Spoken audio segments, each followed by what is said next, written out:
We can go there. Anyways, yeah, guys, welcome to the. I think this is our 6th Q&A session.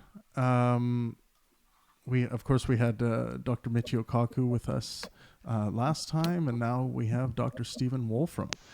And I thought we would give the first question to Alexander today. Alexander, do you have a question ready? I do. So, and I think I have the terms right. I was trying to follow with the podcast, but you talked about computational irreducibility and free will and determinism at one point. So I was hoping you could talk a little more about that. And I guess my understanding of what you said was that we more or less like we can't free will ourselves out of that process because our very perception of it is just part of the determinism, if I kind of got that. Well, I said it way too quickly. So here's the basic thing. People imagine that if you are based on deterministic rules, you will act robotically, so to speak. I mean, kind of the plot of endless, 1950s era science fiction movies has been, the robot is programmed in this way with these logical rules. Therefore, the robot will do something simple in some case, and you'll be able to, tell that the robot was doing the wrong thing, whatever it is. So the thing that is intuitionally wrong about that is it isn't true that just because you have simple rules, you will always do simple things. In fact, you may do things that are completely unpredictable, except by essentially just running them and seeing what happens.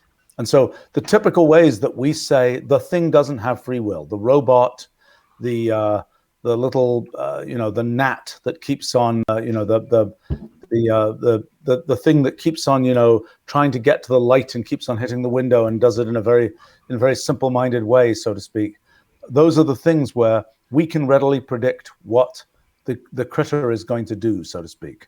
And the thing that is sort of intuitionally surprising is the critter can have very simple underlying rules, yet you can't predict what it's going to do. So when you say, does it have a free will, or does it have a will that is determined by its underlying rules?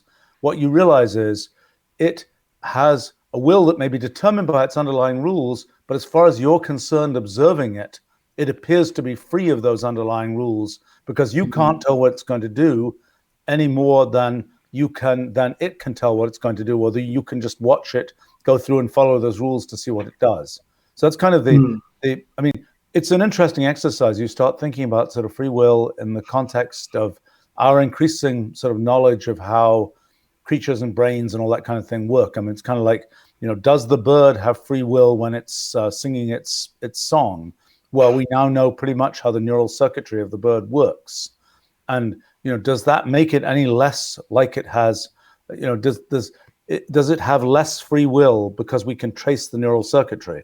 When we can trace our own neural circuitry, which is not that far away, will that mean that we say, oh, look, we can see why this neuron is lighting up and this one is lighting up, and that's why I'm saying this next word. Oh, he doesn't have any free will because we can see it's just this cascade of neurons.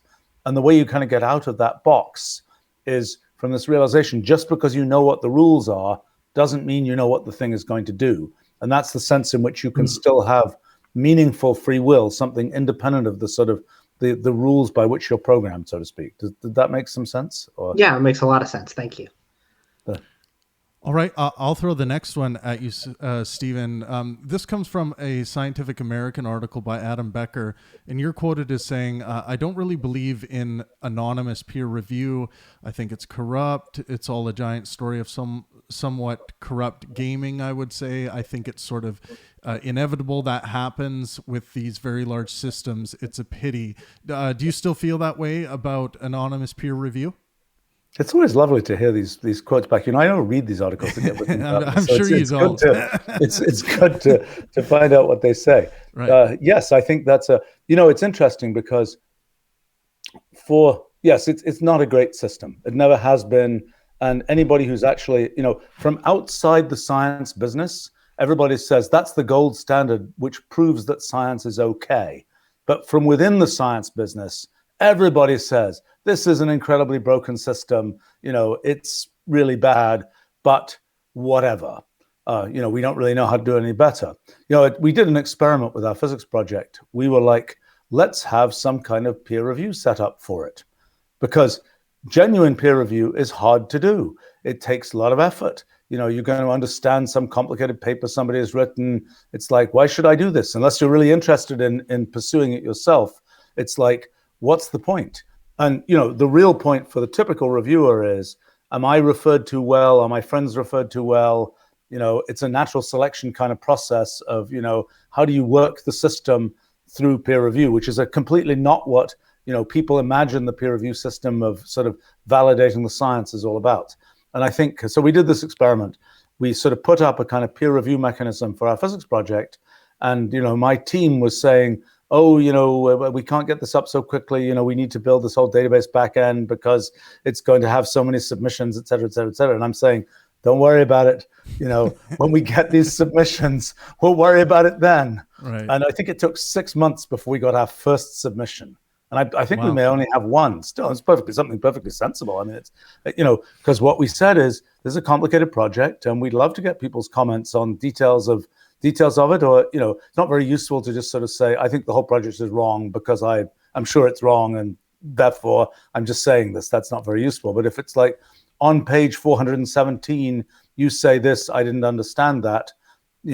What does that mean? Why do you say that? That's a much more reasonable and useful engagement. And, I would say, it's funny because at this point, I don't know, it must be approaching, how many is it? It must be hundreds, maybe even approaching 1,000 people have kind of been deeply exposed to this project. And it's like, nobody is, any of those people who've gone through in detail, understanding all the different pieces and so on, it's like they could have written a bunch of sort of peer review documents, but it's like, why bother? We don't really care. So I think it's why don't they care? I think there's an issue of, go ahead. I'm just saying, why don't they care? Shouldn't they care? What's the point of peer review? So I wrote a little bit of a micro essay on this because I was curious, because people are, I know lots of historians of science, and they're all telling me, look, everybody's known peer review is broken for decades, right? This is not new news. But I was sort of curious, what's the point of peer review? And I think the point is, you're going to look at something and you're going to say, is it worth my while to understand this? And if you know somebody who you sort of trust, who said, yes, I really understood this was really worthwhile, that's an uptick that saves you some time to know that. So if there's a kind of chain of people where you say, I trust this person to trust this person, and I have the same views as this person, then that's somewhat useful. If it's just like kind of, the herd will decide what's true and what's not, it's just kind of crazy. Well, it's useless at that point. Right. But I think that and the difficulty with things like a project like ours, it's complicated. It's got many pieces, it's got many tentacles, it's got many different kinds of areas where people in certain specialties understand them and others don't. And the chance for somebody who's just coming in saying, pick a random person, how should I feel about this project?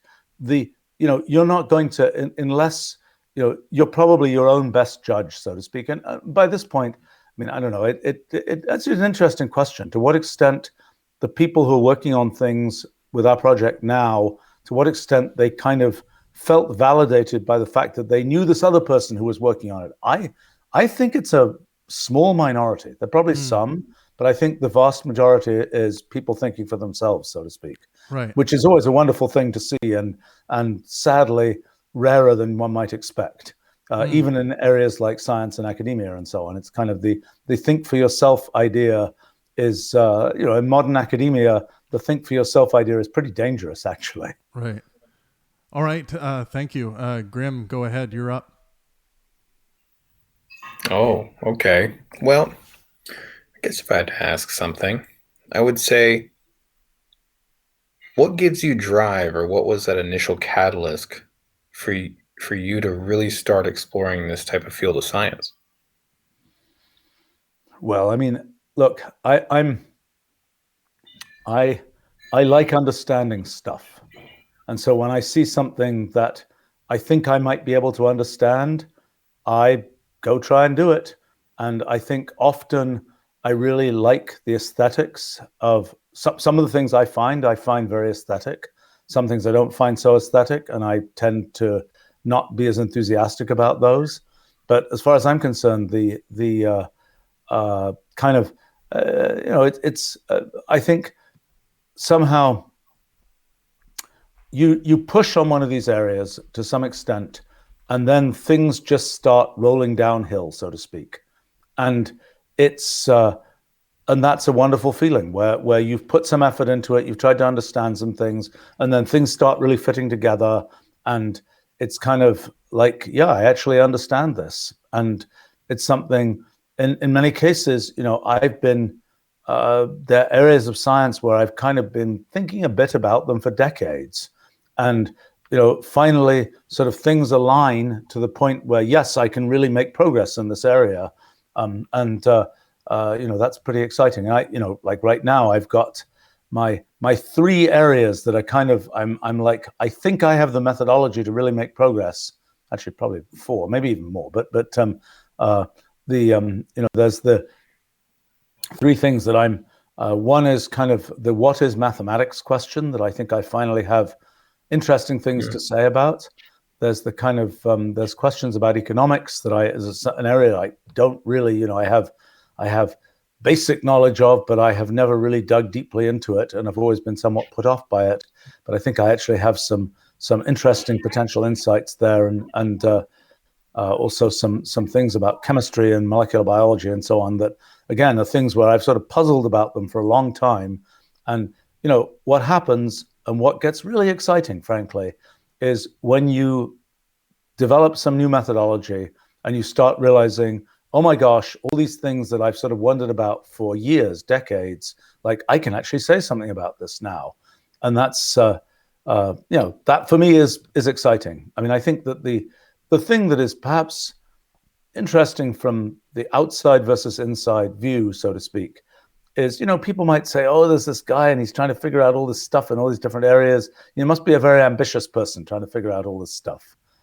That's not the internal view at all. I mean, in other words, it's for me, it's kind of, it's like, I can see this thing is really cool. I want to study this thing.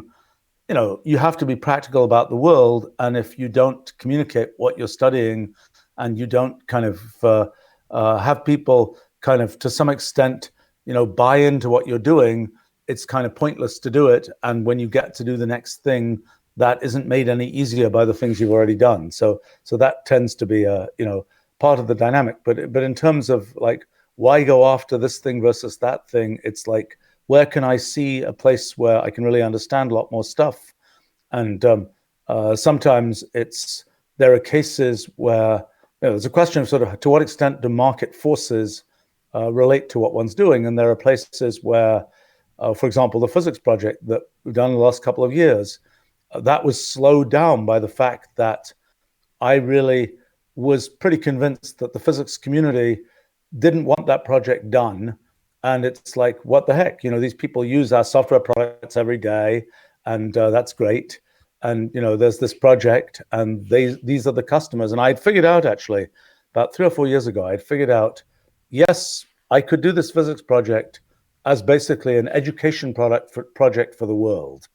And, forget whether the physicists are the customers, at least other people sort of watching the project be done will find it interesting. Now, it's turned out that the physicists are much more excited about it than I possibly imagined they would be.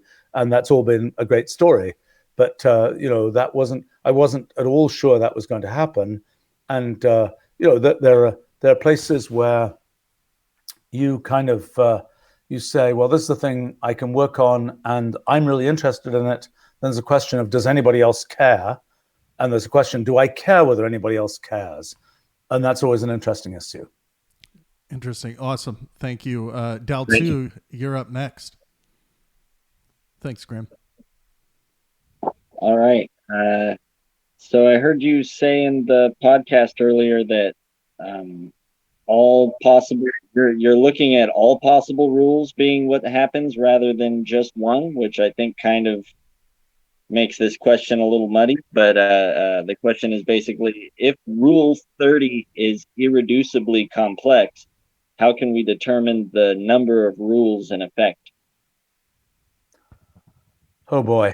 Okay. So there are many different pieces that have to be unpacked here. So a sort of core idea is this thing I call the principle of computational equivalence. And essentially what it's saying is you look at all these different kinds of rules, they do all sorts of different things. The claim of the principle of computational equivalence is when they're not doing obviously simple things, they're doing computations that are equivalent in their sophistication. So one implication of that is that those computations are capable of being universal. What does this mean? It's like the computers we have are, it might have been the case that every different thing we wanted to do on a computer, word processing, mathematical computation, graphics or something, we'd have to get a different computer to be able to do that computation. But the fact is, and that's been sort of known in some form since the 1920s and 1930s, is actually no, it's possible to have a universal computer where just by programming it, you can, with the same hardware, get it to do all these different kinds of things. So one of the consequences of this principle of computational equivalence is that basically any rule whose behavior isn't obviously simple will turn out to be, among other things, computation universal. So what does that mean? That means, and this is where things get, this rabbit hole is quite deep. One of the things about a universal rule is that rule can effectively emulate any other rule. You can program that rule to act like any other rule. So the statement that it's this rule and not another rule is a somewhat more complicated statement, because within any particular rule, you can always sort of see another rule you can have that rule emulate another rule. It depends on what you're observing and what you're setting up in that rule. So I think in a sense, within any computation universal rule, there is, in a sense, you can sort of see the universe within that rule. It's the same. It will be like saying, given that we know that the universe is computational, we can take any old computer with any old computer architecture, and we can program the way the universe works on that computer. It doesn't matter whether that computer is an Apple computer or a Windows computer or whatever else. We can program whatever rules the universe has on that particular computer. So in some sense, within any particular rule that is computation universal, we sort of see an effect. We can see within that all possible other rules. But there's considerably more to this whole story about the universe running all possible rules. I mean, just to give some flavor of that, you might have thought that to say the universe follows all possible rules is to say pretty much nothing. It's just to say, well, it just does whatever it feels like. The important reason why that's not true is that as soon as you have a system that can follow all these different paths for all these different rules, there is a kind of a strange phenomenon that occurs, which is, let's say that you've got these two rules and that can be followed from a particular state, and they lead to two different states. But let's say there are other rules that can be applied to those two different states, and those other rules will cause those states to end up evolving to the same state. And this notion of how things can be the same, so to speak, that you've got all these possible evolution paths, and they're branching, but they're also merging. And that branching and merging, it leads to this kind of entanglement of possible things that happen. And that's why essentially something non-trivial can happen even when we say we're following all possible rules. It's because by the very statement that we're following all possible rules, we're sort of forcing this complicated structure of entanglement between rules. And that's a kind of a crucial feature of the kind of the core underneath. I mean, in a sense, there's multiple levels here. There's kind of the description of physics that we have with things like general relativity and quantum mechanics and so on, the sort of 100-year-old description. there's the description that we have in terms of a particular rule that one can attribute the running of the universe to, and that's again a slightly complicated issue. Okay, so again, I told you this was a somewhat deep rabbit hole. The thing, one of the features of things like relativity and quantum mechanics, statistical mechanics, is that the things we observe will be the same, even though what's underneath may be different. An example of that, in let's say fluid mechanics, you can have air, you can have water. They have completely different structures of molecules and the way the molecules interact and so on. But yet, if you look at the equations of fluid dynamics, they're the same equations for air and for water. They have different parameters in them, but they're the same equations. And so that phenomenon, that even though the underlying rules might be different, you get the same sort of overall laws of physics. That's the first level of kind of sort of first layer as you go down from sort of yes, there is some underlying law, but there's a wide class of underlying laws that would all give the same emergent laws of physics, and that those laws of physics then agree with what we understood from the 20th century physics and so on. Now, this whole business about running all possible rules is in a sense a layer even below that.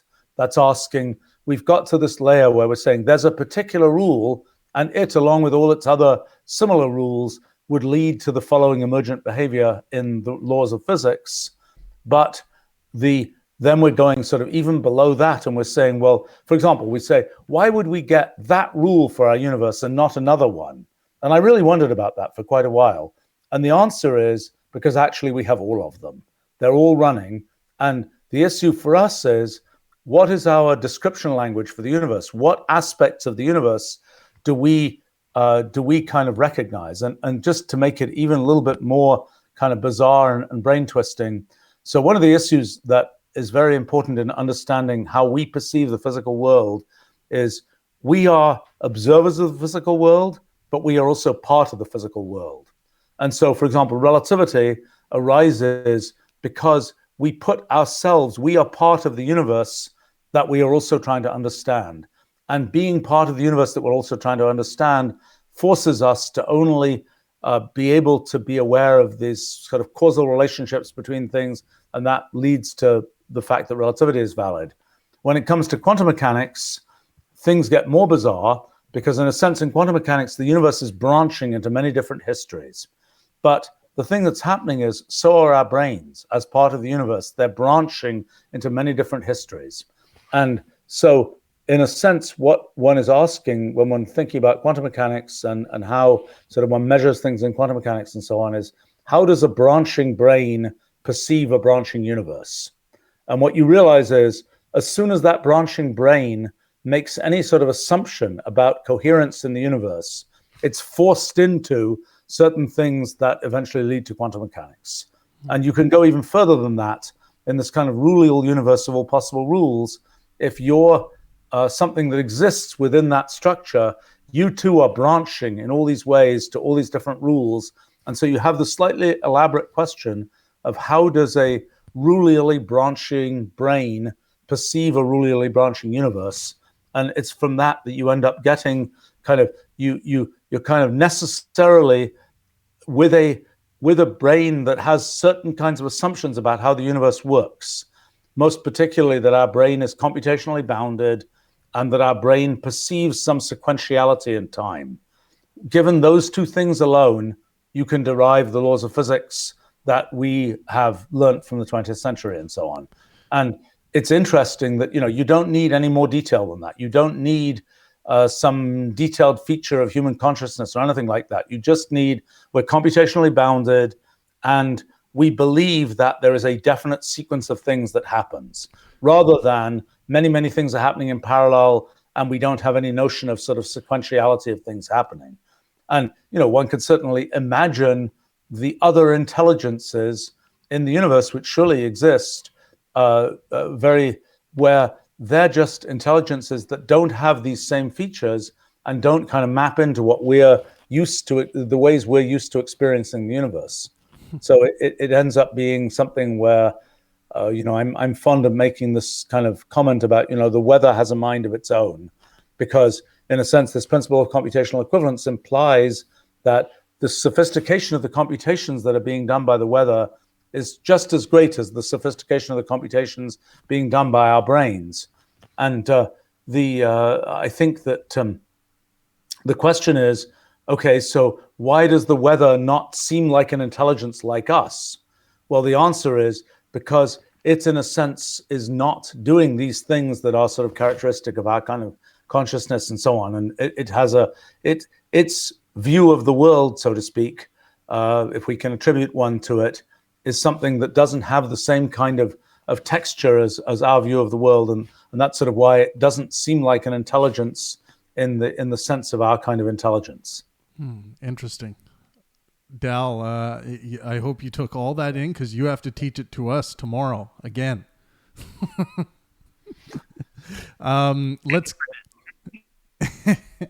Let's go to Dino next. Dino, you're up. Thanks for joining us.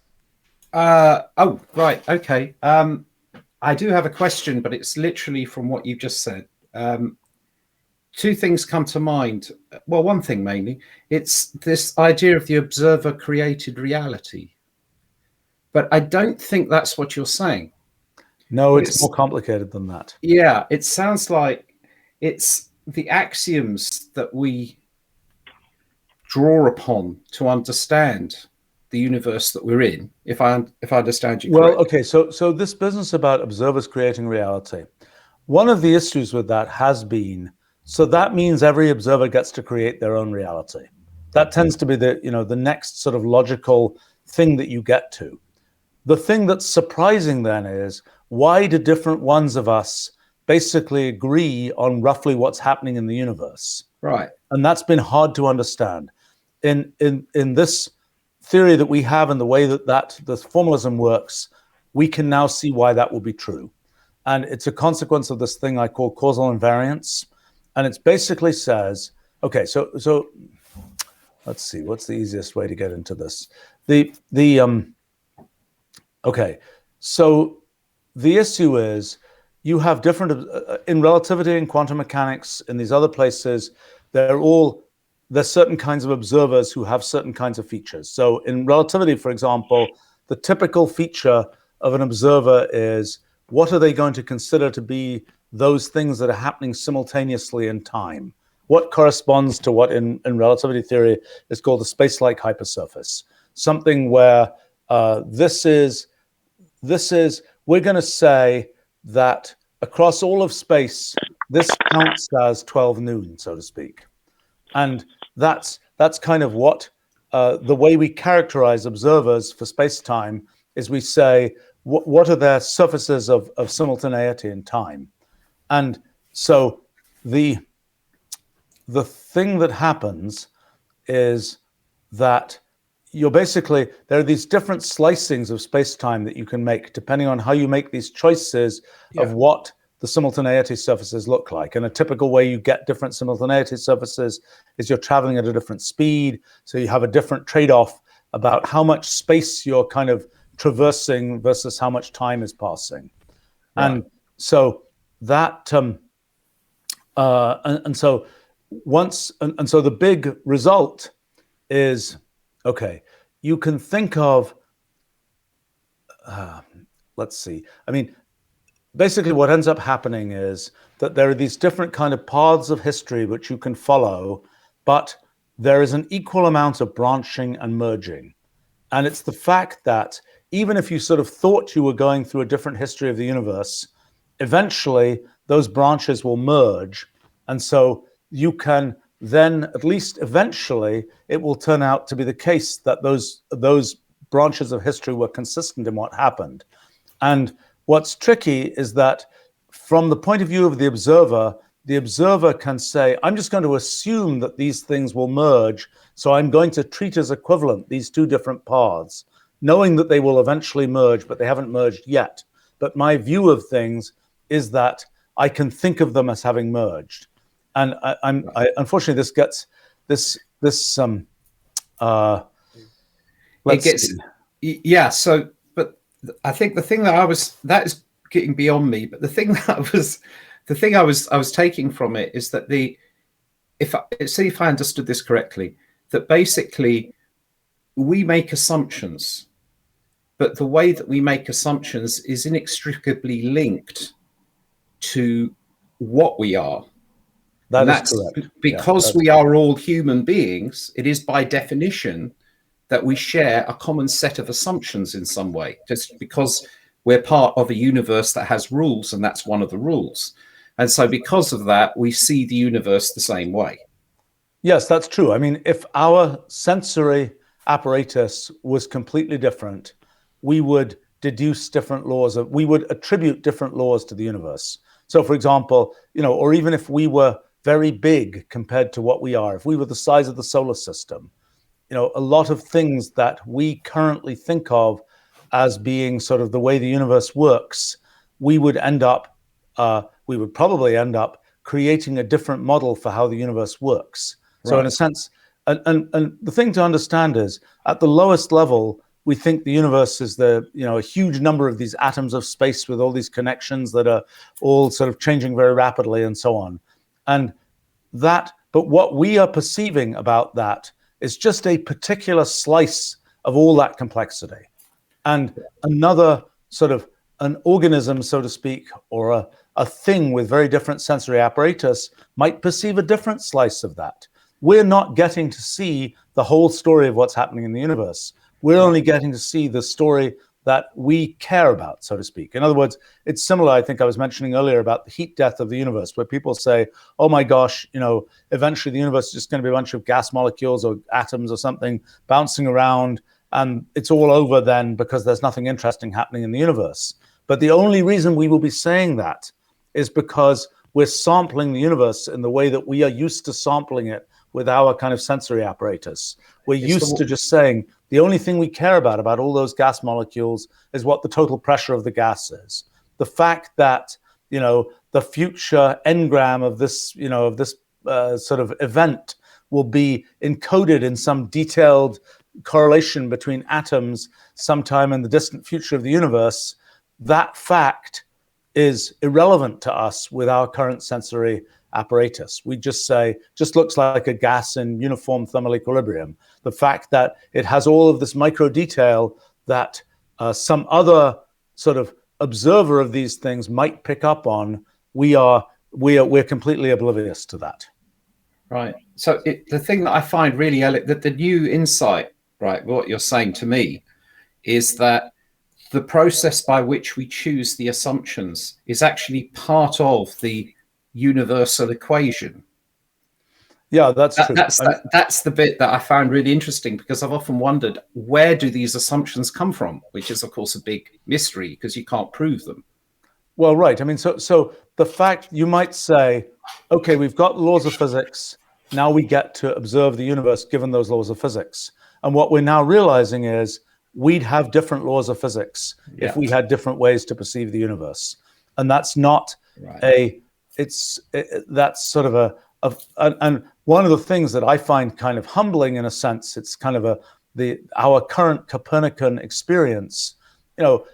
Before Copernicus, it's like, okay, we're at the center of the universe, everything revolves around us, et cetera, et cetera, et cetera.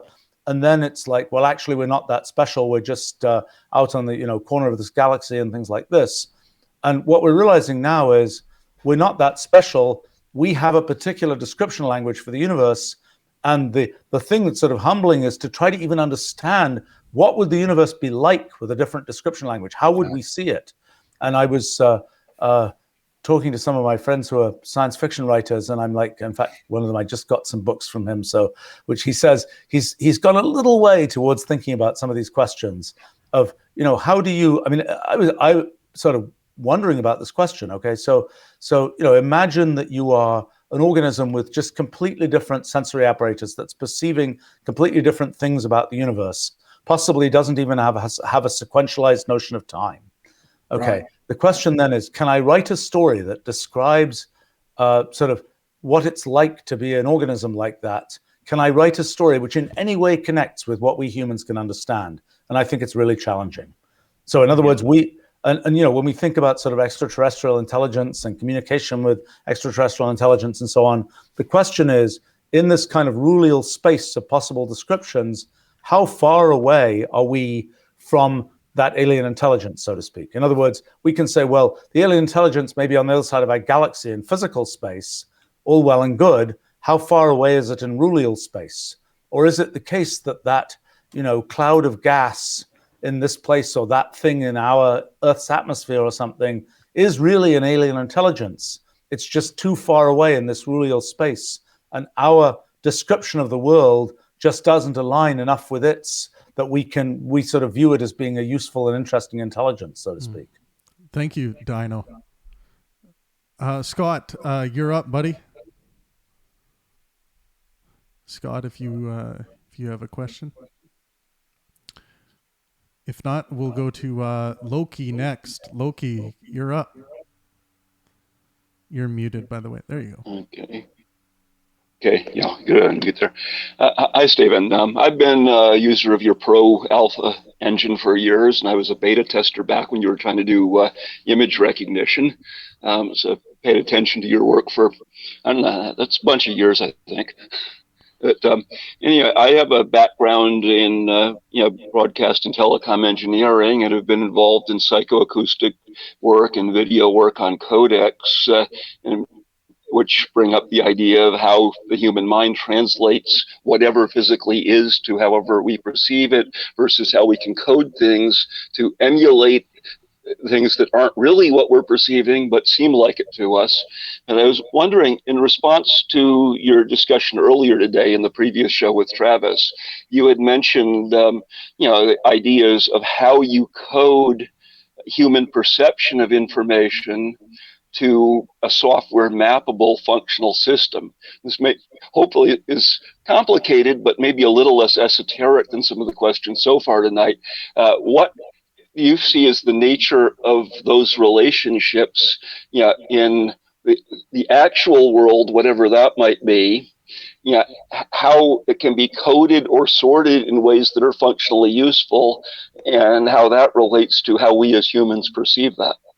Right. Good question. And codex and philosophy are a very interesting combination, so to speak. There are different kinds of things. So when we're talking about visual perception, auditory perception, those are things which, they are, in a sense, our more, what can I say? I wouldn't sort of say brute perception, but they're our kind of more, in a sense, we share them with all the animals, so to speak. The place where we're really different is when it comes to things we can express in human language, and the kinds of ways that we describe the world symbolically. And when it comes to how do we describe the world for the purposes of the first few levels of visual perception, it's kind of like us down to lots of kinds of organisms. But when it comes to how do we describe the world in terms of sort of words and symbolic descriptions of the world, that's a very special to us thing, so far as we can tell. That's and so the thing that I've been particularly interested in is at that kind of symbolic level of describing the world, what's the right way to do that? And so, for example, you could imagine a codec, for instance, where the thing recognizes there's a cat, there's a dog. I'm going to, let's not worry about the details of what its pattern of fur is. I'm just going to do compression to the point where I'm saying there's a cat at this location, there's a dog at this location, and then I'm going to use some kind of, I'm going to use some generative method to say I'm going to produce a cat-like thing and a dog-like thing. A lot of what we do in our sort of higher functions of sort of higher intellectual functions is at the level where we're just describing things as cats and dogs, and we have this sort of symbolic description. So a thing I've been very interested in is sort of how do we describe the world in a useful symbolic way. So for instance, I've got some visual scene in front of me. It's got a bunch of computer monitors, and it's got this and that and the other. What am I actually going to say about that visual scene? I could say there are these pixels in these positions. I could say I'm able to not transmit all the pixels because I know that my visual system is only going to pay attention to the edges of these things and so on. But more than that, I would like to be able to say something like, there are 3 monitors in front of me, and then I can sort of make compute things from this kind of symbolic description of the world. So in a sense, our best example of a symbolic description of the world that has existed in the past is human language. It's a rather bizarre and interesting thing. So, imagine the concept of a table. There must have been a time before people had tables, and some people have put, legs on pieces of wood or whatever it was, and they had a thing, but they didn't have a word for it. They didn't have sort of a symbolic description of it. And then eventually somebody invented the word table, and then pretty much people were saying, well, I'm going to get a table. And by the time we then have that word, there's a sort of positive feedback loop that happens. Then everybody knows what a table is. And then there are more tables that exist in our environment. And so there's sort of positive feedback on that symbolic concept. And so it's sort of interesting thing to see in the history of our development that these sort of symbolic concepts arise, and then people start sort of building the world around these symbolic concepts. And so they become more and more prominent. But that's sort of the question. How do we break down the structure of the world in terms of symbolic concepts that can be more precisely set up than in human language? And a lot of what I've done in computational language has to do with that kind of idea. And I think the one kind of missing piece is things about kind of that really take human desires and so on into the loop. I mean, so for example, I might say, I want to eat a piece of chocolate. Okay, we have a pretty good description language for a piece of chocolate. We've got a pretty good way in Wolfram language to represent, chocolate, all its different kinds, how big is a piece, all this kind of stuff. But the I want to eat, we don't yet have a way to encode that, and that's a project I hope to get to do in the next few years, is to try and have sort of a symbolic encoding of these other aspects of kind of the way that we think about the world. And one of the things that helps me with that is to understand some use cases, some practical use cases in the world for that. And one of the most obvious ones is computational contracts. If you're trying to write, this is what I want to have happen in the world, then you need to be able to describe the things that we humans care about. And it's I don't know, it's more important to me that I eat a piece of chocolate than that I do this. That's kind of a silly contract, but if you need to have a way of encoding that so that, for example, the AI that comes along that's trying to optimize things based on your sort of contract about how you want to interact with the world actually can tell what it's talking about. And that's Do you ever deal in the subconscious aspects of that? Because a lot of our audio and visual cues are pre-processed before they ever hit our brain. We probably couldn't survive if they weren't heavily filtered. But Fletcher-Munson curves have been widely known for years. In terms of frequency shaping of response with level to cue us more to hearing intelligible words or danger sensations. I had the chance to hang out at CBS Labs when Bronwyn Jones and the other researchers were working on the CBS loudness meter that Mike Durow later took over, which adds the time and frequency spectrum domains that later progressed into video codecs. And there's an awful lot of filtering that we do so that we're seeing a lot of cues that we're able to respond to that are not at that level of conscious awareness. For sure. I mean, look, the question of sort of what does it, in our visual system, for example, we're obviously trying to get to the point where we're eventually doing object recognition and things like this. But there are many other pieces to the story. I mean, one thing that I've always found amusing, many years ago, 25 years ago or something now, we used to have this problem with Mathematica and so on. You're typing in a mathematical formula, and it is usually when you type things, you expect that the cursor will always go forwards. You type another letter, the cursor is going to move forward. You can trace it with your eye. You don't lose the cursor. But when you're typing in a mathematical formula, in order to get the formula to have, this divided by that, et cetera, sometimes the cursor goes backwards. And so you lose it. And it's really hard to tell what's going on. So I had this idea. Let's do a little vision hack. Let's make a big black blob at the position of the cursor. Really big, but it lasts only a few milliseconds, and it gradually compresses down to the size of the cursor. And so that that big black blob at the level of our, the lateral geniculate nucleus, that's causing our eyes to move to the place where the cursor is, because there's a great big black blob that just appeared, and we tend to start looking at that. And most people, we got the timing so that most people will never notice there was a big black blob there. All they'll notice is they didn't lose track of the cursor. And it's sort of been interesting to me, and a few years ago, we did a little bit of a study of this. Some small percentage of people report to tech support the bug, I saw this big black blob for a short amount of time. And that's some people with slightly different sort of tuning of their visual system. But yeah, that's just an amusing story, perhaps, about the use of kind of sort of, I don't know, pre-attentive, pre-conscious kind of visual processing for a particular purpose there.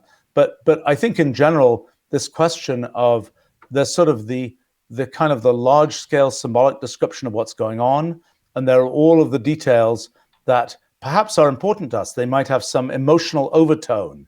There might be something that has, that there are these other things that we could describe symbolically, but they're sort of out of band relative to the main thing that we think we're describing. And I'm not yet sure how to handle those things. I mean, I've certainly thought about having kind of, essentially the emotion track along with kind of you've got your, let's say, for example, here's a really practical thing. So, natural language understanding, we ingest, some huge number of natural language phrases. Usually we haven't been the ones doing the speech to text part of it. We're just getting the text. But we don't know whether the person, when they were asking their phone something about, what's the, some medical question or something, we don't know whether that person asked that question with great emotion in some way, or just plainly asked it, oh, I've got this test for medical school and, now I'm asking this question. And it probably would be useful in, for example, optimizing our results to have sort of an emotion track along with the pure speech to text that we get there. So yeah, there's it's certainly not a finished thing, but I'm certainly aware that there are things that perhaps are beyond what the words as written on the page. There's more to the story. How we encode that and how we think about that, I'm not really quite sure, and that's I think an interesting question. Thank you. Yeah, that would be interesting because it's so hard to sort out. But just a quick follow. What's the time range that you figured the black blob was ideal for? Noting about 40 milliseconds, the threshold of consciousness, and about 100 milliseconds tends to be peak sensed intensity relative to shorter or longer. There's somewhere I'd have to go look it up. It's been a long time. There's somewhere in the preferences dialog for mathematical or Wolfram language. There will be a setting for we called it internally the amazing shrinking blob, and I don't remember. I mean, those kinds of amounts of time sound like they're in the right kind of range for what we were dealing with. That's what the CBS labs found, and other researchers tend to correlate with and advance on. Anyway, thank you. All right. Oh, I'm sorry. Actually, I'm now just curious. You were mentioning CBS Labs, and you're saying that they had some signaling that was at that kind of time scale. Is that what you were? In the 60s, there was a project where the Federal Communications Commission was pressured to try to come up with a technical measurement for the apparent loudness of signals due to political controversy over commercials sounding louder than TV programs. And they were both as supporting 5 major divisions of CBS, movies, music, books, games, etc., and in other research projects had a central laboratory to support all the other divisions that was doing hard research. They had, large anechoic chambers. They had, they brought in people from cross country doing PhDs as slave labor, and, developed concepts of human perception, to support those other activities, including what never actually resulted in a product of a loudness meter for the FCC, albeit with the current digital standards, the FCC has been pushed that way again, and they've adopted a European Broadcast Union standard, which is refined decades more, although every such standard is defective to some extent. You know, what I do humans- wonder about is in terms of perceived loudness, and I know, you know, font scales and all this kind of thing, but I'm just curious, as you're talking about this, you know, as human culture develops, I wonder whether those things are actually constant. That is, the perceived loudness of things to humans may depend on, you know, what us humans are used to hearing, and you know, that might not be something where you set it in stone once and for all. I don't know. I don't know to what extent it's physiological and to what extent it's not. It's probably not absolutely uniform, but there's a girl whose name I'm blanking on who used to work for Richard Factor at Eventide Clockworks, who holds some interesting patents on their work. And I know there's a company that's gone out of business, you know, that's run by another interesting engineer. I worked with Glenn Clark, who went off into the finance world, you know, that was doing manipulation of harmonic relationships in order to make audio pop out or sound brighter or more intelligible or louder without actually changing the technical loudness. It's a complicated field of, you know, tricking humans technically and psychologically. Interesting stuff.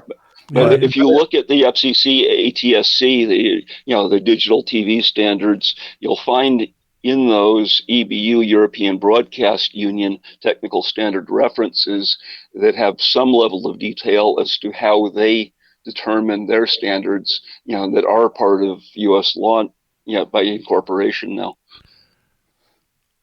Great. I always find it interesting that these things from MP3 on, so to speak, are, you know, one thinks of them as technical, but they are deeply human related, so to speak. Yeah, I sat on a panel for Fraunhofer years ago when MP3 was being developed as the digital audio standard for early digital TV.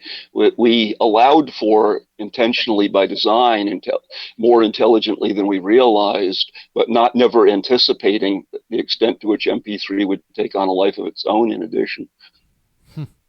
Great. Thank you, Loki. That was awesome. I have a philosophical question for Mr. Stephen Wolfram. How do you wrestle with moral dilemmas in your own personal life? What metric do you use to measure good and bad in your own life? You know, I sort of pride myself on leading a life of integrity where I don't do things I'll regret, and that served me really well. But you know, it's one of these things where it's kind of can be more difficult at the time when you're doing it, but I feel good about it afterwards, so to speak, to sort of do the right thing. Now, you know, it's an interesting question. What is the right thing? Mm-hmm. I mean, I think that you know, we all have a certain, you know, there's sort of a certain cultural ambient. This is what the world thinks the right thing is now, and there's things where I've said long in the past, I don't think this is the right thing, even though the world right now thinks it's an absolutely fine thing. You know, I'm not going to do that, or I'm going to do that. And, you know, sometimes the world has sort of caught up to me. Sometimes it doesn't, you know, it's gone off in a different direction. I think that somehow, you know, a lot of these kinds of dilemmas relate to sort of interacting with people. And I suppose that I have I tend to be I'm interested in people, which is something that doesn't always come with the territory of being interested in kind of basic science, intellectual things, technology kinds of things. You know, I also happen to be interested in people, which is probably how I've been sort of happy being a company CEO for more than half my life now. You know, I think sometimes I think, have I seen all possible crazy things people can do? And no, something else happens, and it's like, oh my gosh, I've never seen that one before. Right. It's but you know, I think that I tend to both be interested in people and be very optimistic about people. I mean, I kind of have this point of view that there's sort of this puzzle that everybody has of, there's you with your interests and your skills and your capabilities and so on, and there's the world as it is right now, let's say. And the question is sort of, how do you fit the piece that's you with what there is to do in the world, so to speak? And I think I've been very pleased in my life to have been able to help lots of people, I think, to sort of solve that puzzle well for themselves, of figuring out sort of how do they achieve what they can achieve in the world, given the way the world is.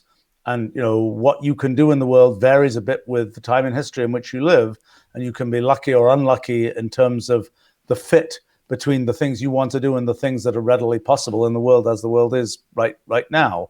But I kind of think that it's sometimes it's one definitely has a no good deed goes unpunished phenomenon that happens from time to time, as you do the right thing, and then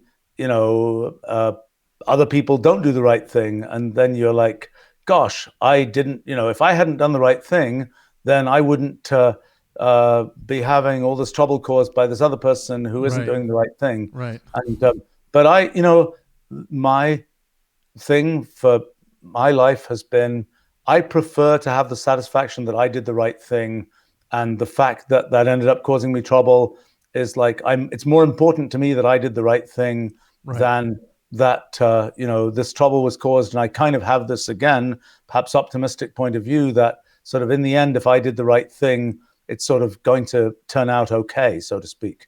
But that's it's always it's kind of an interesting irony for somebody like me that I study these things that are sort of deeply deconstructing the world, yet I'm also interested in people, and sort of get involved with things that sort of deeply involve people. And that I've sort of only realized recently that that's not as much of a dichotomy as one might have thought, because a lot of the things I've discovered scientifically kind of shine the light back on us as particular humans, so to speak, in terms of the way that we are sort of interacting even with the scientific world. And so that's it's less remarkable that, even though it might seem that some of what I'm doing is kind of deconstructing the human condition, it's, in the end, that's not how the science comes out. Although that wasn't, one of the things that's a challenge if you're doing science and so on is, can you do the science without prejudice to what you feel internally about sort of the emotions about how the world has to work? And I have been pretty. It's always a complicated thing. It's like you say, like, for example, I've been interested in sort of what is mathematics, and I've had prejudices about that, and I've had reasons why I emotionally think this or that thing. The way that's actually coming out right now, it doesn't completely agree with all of my kind of emotional responses to that question. And I think this is sort of a in a sense, an intellectual morality kind of issue. It's like, I'm just going right ahead. I'm going to figure out the best I can figure out, even if it doesn't agree with the sort of emotional prejudices that I had about how that should work. Mm-hmm. So that's a long answer to that question. Yeah, well, thank you. We have time for one more question, I think. Scott, do you have a question? Scott, calling on Scott. One last time. Divine Evil, you haven't asked a question yet. Do you have a question? Yeah, do I sound okay? Yeah, you sound great. Oh, Steven, good evening. First off, I want to express my appreciation for your computational intelligence. You used it quite a lot, wonderful tool. So in your discussion with Travis before, you mentioned the granularity and interrelation of space, like in its interconnection with itself, with its granules. And in what is the current role of energy in the framework of your current project? Like, if there is a clear distinction between energy and space, and before your answer, I think I need to give you some context, because I'm not a scientist. I'm more like an engineer designer. Like, I think in more simple terms. I'm interested in things or people, but I have difficult time in imagining abstract principles and wrapping my head and my mind around quantum physics and all of its terms. It's like infinite research on the Wikipedia, and it seems like there is no more clarity the more you go. So I decided to assume a more like simple model of reality for myself in order to like stay sane and not drive myself crazy with this stuff. So I used my intuition. I decided that like the universe uh, as we look at it, it's seems to uh, rise in complexity over time, and then like by intuition, it means that the universe expected to start simple, very as simple as you can imagine, and I decided to imagine it as a binary system with energy and space, and they have their foundational properties. Like this, the energy moves with a certain speed.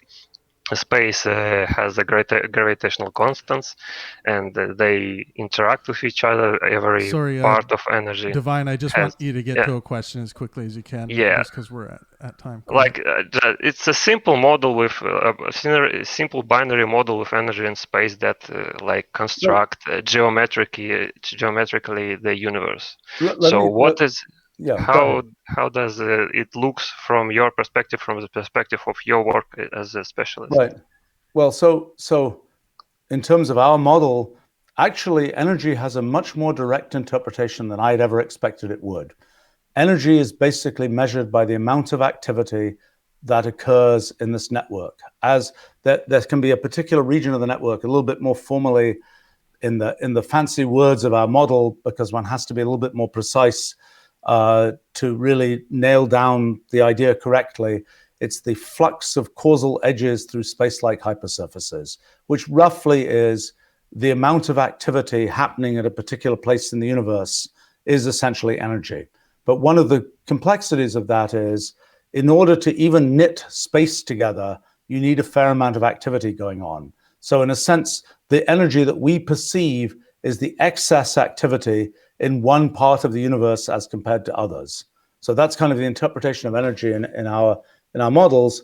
And you can then ask, there are things like E equals mc squared, famous sort of formula of relativity. We can derive that formula. So we can see that energy defined that way relates to mass as we define mass and so on. We can see that energy and momentum transform relativistically in the way that the theory of relativity says that they should. That's not something that's ever been derivable before. That's something which has always been put in as an assumption in the mathematical structure of relativity theory, but we can actually derive that. Now, I would comment on sort of the effort to say, is there a simple intuitive explanation of sort of what's going on in the universe? First thing to say is, once we have the right model that has its grounding in potentially pretty sophisticated formal kinds of things, and where we can really see how that works, that it is much easier to say, well, if you don't really care about understanding this detail, then you can more or less say this is how it works. And hopefully it gets to the point, and we're really close, I think, in terms of quantum mechanics right now, of getting to the point where we can describe quantum mechanics without it seeming very mysterious. And in order to prove that that really is a correct description of quantum mechanics, you have to go down into the kind of into the way that the thing is grounded, and it gets pretty complicated and pretty formal and sophisticated. But at the level, once those groundings are there, then the sort of the bigger picture you can now honestly explain in a way that is something that people can kind of wrap their brains around.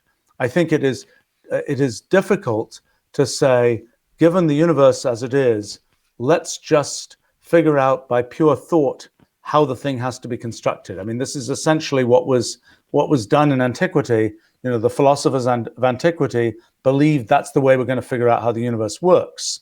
It's interesting to go back now that we have this kind of pretty deep layer of formalism, to go back and see, how did those guys do? And the answer is, they didn't do badly. They had a lot of good ideas. Like, for example, the idea from Democritus and people like that, the universe is made of lots of identical things put together. That's a pretty good idea. It's not a self-evident idea if you just look at the world as we experience the world in the typical ways we do, but that was a good idea. But if you say, well, then Democritus invented kind of some model of the structure of space, well, not really, because in order to relate a model of the structure of space to kind of the things that we know from 20th century physics, the mathematical structure we know there, you have to go a little bit into more detail. So it's to me, it's more useful to come up with kind of the, once you know the theory and know what is working underneath at the sort of sophisticated formal level, to say, well, I can kind of summarize that by saying it's this and this and this. Footnote, there's a lot of detail to how this works. And if you really want to understand it, you have to go to a sort of deeper level of the formalism. But I think, the question of can one understand, so in our models, there is energy happens to have this interpretation of essentially the activity of these update events in our network. And in terms of how does that relate to things like the structure of space, the very fact that space is knitted together is a consequence of these update events. In other words, different parts of space would have no relationship to each other if it wasn't for the fact that there are those parts of space get to sort of interact by the fact that they are the different pieces are being updated, and the sort of the effect of one thing's being updated and it's related to another thing and that's related to another thing. That's what kind of knits together the structure of space. So there's a relationship there, but I'm not sure to what extent, that's a very precise formal relationship in the end. To what extent you can summarize that as sort of a sentence or two, I'm not sure. I'm not sure how. I would hope that as time goes forward, we'll, as one understands things sort of more deeply and more clearly, it becomes easier to summarize them in these kind of quick ways, and hopefully that will happen with the things that we're doing. Well, Stephen, thank you so much for spending some time with us today. We all deeply, deeply appreciate it. Nice to chat with you all, and I learned some good things. Yeah. And good night. Stay safe out there. Thanks. Yeah. Bye-bye. Bye-bye. All right, guys. Well, let's meet up in the Trav on Discord and have a chat about that. That was really awesome. Yeah, fuck you, Dal. He's playing with his pussy and no zombie cream.